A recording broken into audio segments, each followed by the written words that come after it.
I initially got into doing solar car because I've always enjoyed engineering classes, being able to make things, design things, and actually take these projects from just an idea into actually having a working model. This is Matt Carlson. Just want to go through this with y'all, show you guys some tips and tricks on how to weld.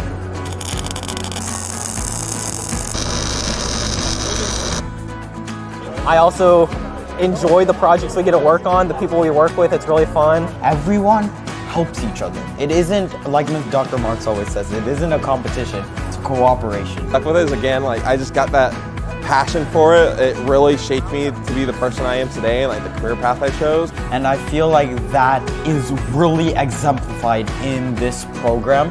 And the way that I'm here and we're working on soldering, we're working on, hey, how about instead of using this PV array, you use this one?